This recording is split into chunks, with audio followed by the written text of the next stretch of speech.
Tu as les ongles rongés et tu penses qu'il est impossible d'avoir de jolies mains? Rassure-toi, même sur une plaque très abîmée, on peut totalement reconstruire l'ongle et créer une extension naturelle et solide. Dans cette vidéo, je vais te montrer étape par étape comment je transforme un ongle rongé en un ongle parfaitement élégant.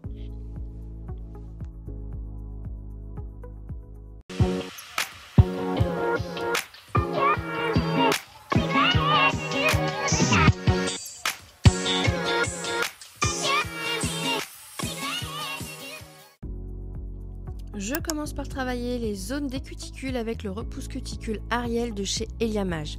C'est un outil que j'adore parce qu'il me permet de repousser en douceur les cuticules sans abîmer la plaque. Je prends toujours mon temps sur cette étape car une bonne préparation c'est essentiel pour éviter les décollements. Et donc une fois que les cuticules sont repoussées, j'utilise l'extrémité en forme de couteau pour venir gratter délicatement les petites peaux mortes qui restent accrochées sur l'ongle. C'est ce travail minutieux qui garantit une meilleure adhérence du gel et un rendu propre et net dès la pose.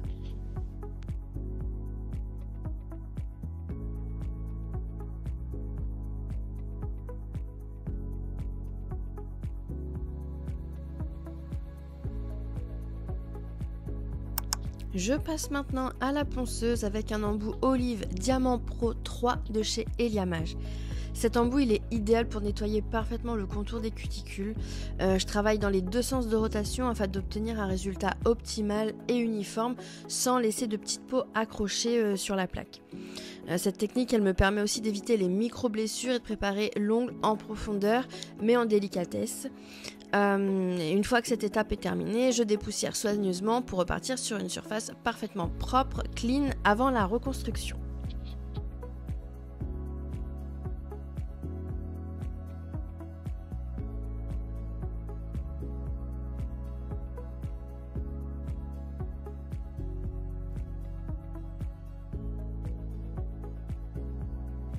Je prends un coton imbibé de cleaner et également un petit bâton de buis avec un morceau de coton sur le bout.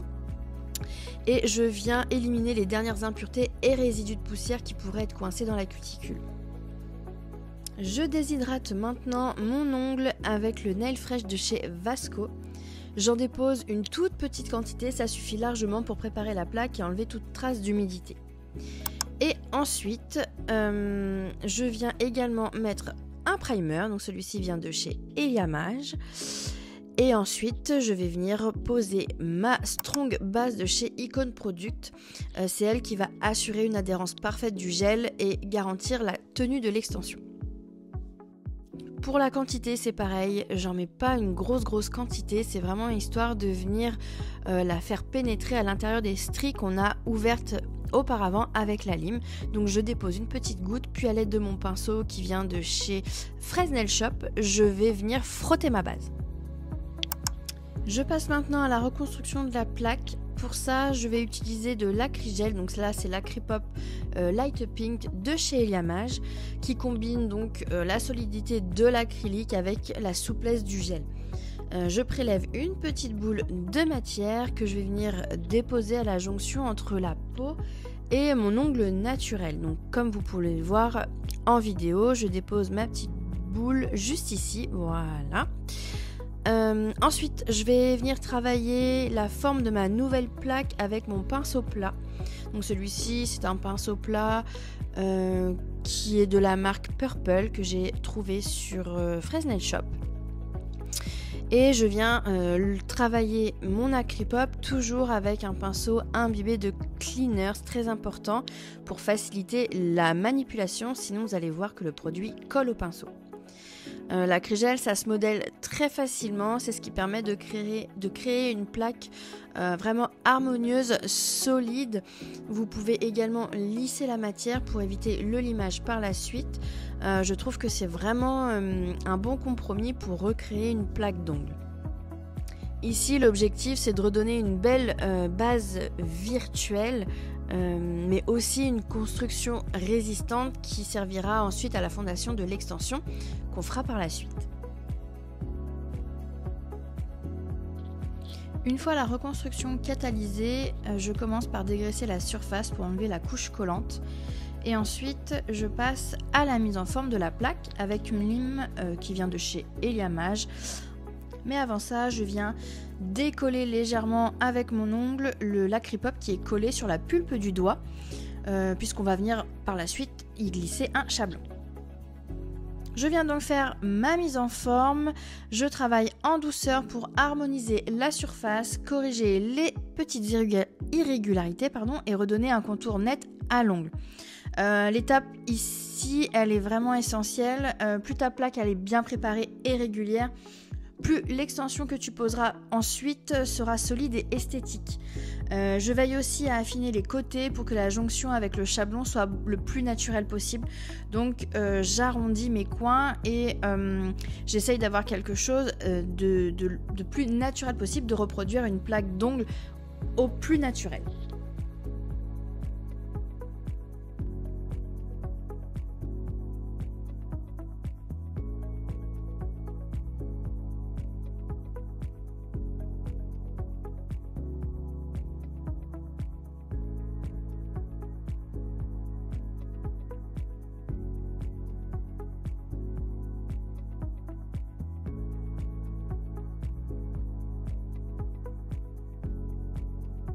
Une fois ma mise en forme terminée, je dépoussière soigneusement l'ongle, puis je passe un petit peu de cleaner pour retirer les dernières particules de poussière. Ça me permet de repartir sur une surface parfaitement propre avant de venir poser mon chablon.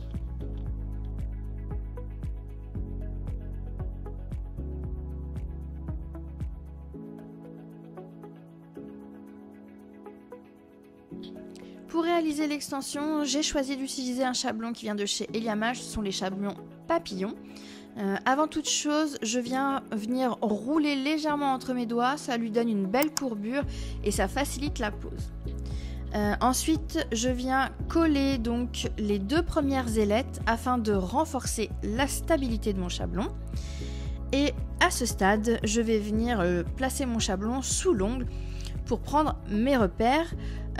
Comme il s'agit d'un ongle rongé avec une plaque qui est courte, il est indispensable d'ajuster le chablon et de le découper de façon précise pour avoir un ongle qui va être à la largeur de mon ongle et non pas à la largeur de mon doigt.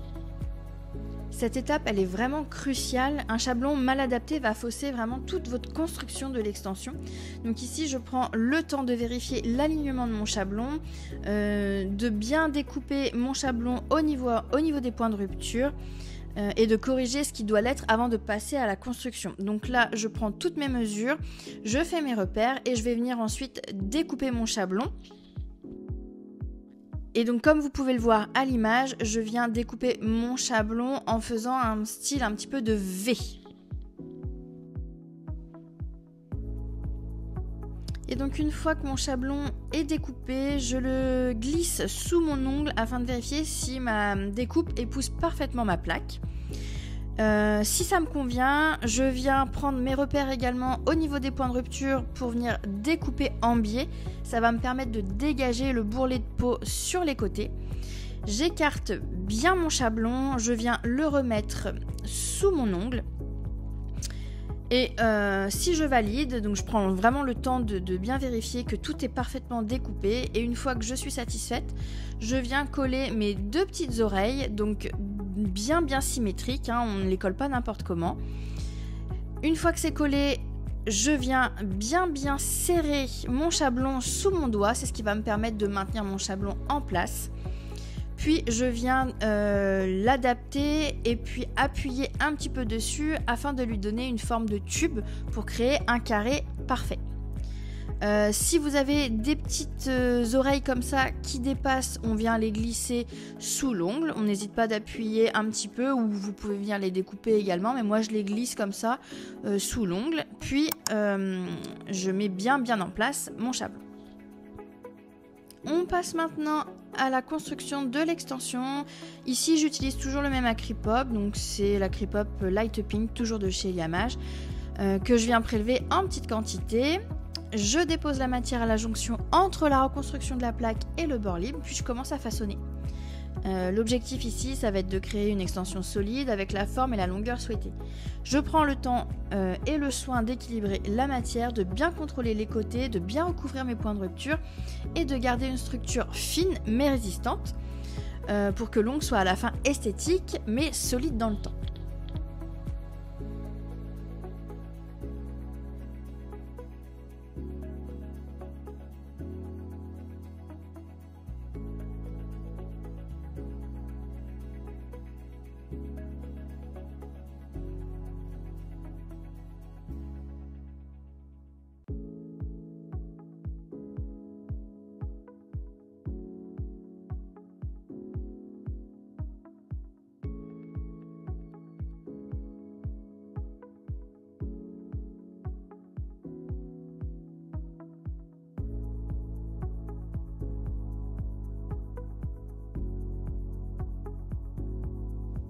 Après catalyse, je retire le chablon. Attention, on retire toujours son chablon en le pinçant et en tirant vers le bas, jamais vers le haut pour ne pas fragiliser l'extension qu'on vient de créer.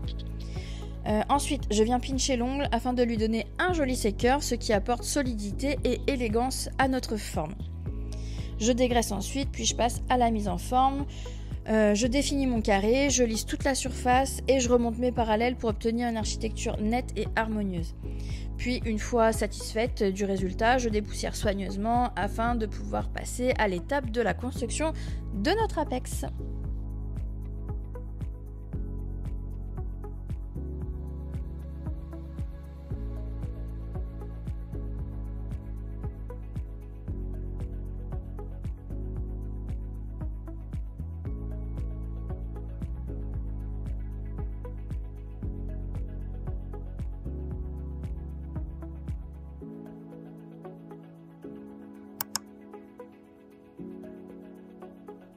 Pour cette étape, je vais utiliser un gel auto-égalisant de la marque Ian Academy de la gamme Speedy en teinte Perfect Nude. Comme vous pouvez le voir à l'image, je commence toujours par appliquer une fine couche de lissage qui va servir d'accroche et qui va me permettre à mon gel de glisser littéralement tout seul afin de créer ma construction. Je viens ensuite déposer une boule de gel pour venir construire mon apex. Je me concentre d'abord sur le plateau central, donc je dépose ma boule, je viens faire le contour des cuticules en poussant le gel, puis ensuite avec des mouvements de U, je me concentre que sur le plateau central jusqu'au bord libre. Donc plus j'avance vers le bord libre, moins je mets de matière.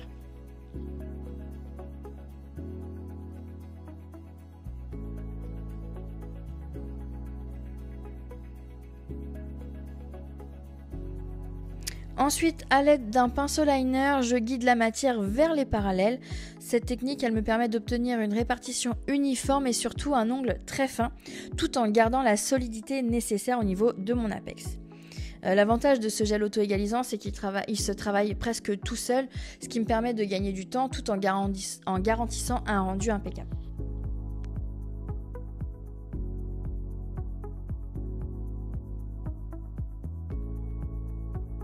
Je n'hésite pas si besoin à retourner mon ongle afin de venir placer correctement mon apex. Je catalyse 60 secondes puis je viens pitcher une nouvelle fois l'ongle afin de renforcer mon séqueur et d'assurer une belle architecture. Ensuite je dégraisse et je passe à une mini mise en forme. Donc avec le gel auto-égalisant que j'ai utilisé, cette étape elle est quasiment inutile puisque le gel a fait déjà la moitié du travail sur l'étape précédente. Mais pour moi, c'est une sécurité supplémentaire. Ça me permet de corriger les derniers petits détails et de garantir un résultat vraiment parfait.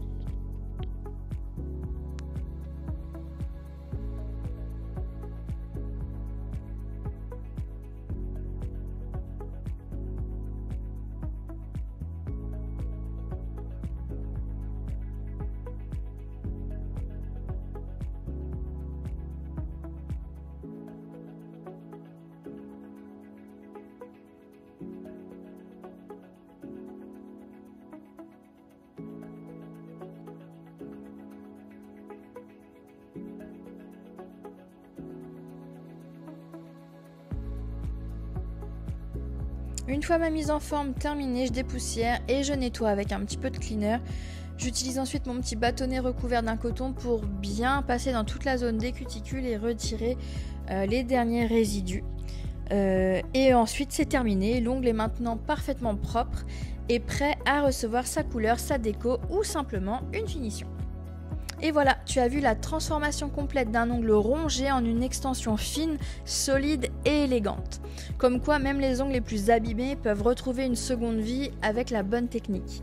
Si cette vidéo t'a aidé ou inspiré, dis-le moi en commentaire et abonne-toi à la chaîne pour ne pas rater mes prochains tutos et conseils. Merci beaucoup d'avoir regardé et à très vite pour une nouvelle vidéo YouTube. Ciao!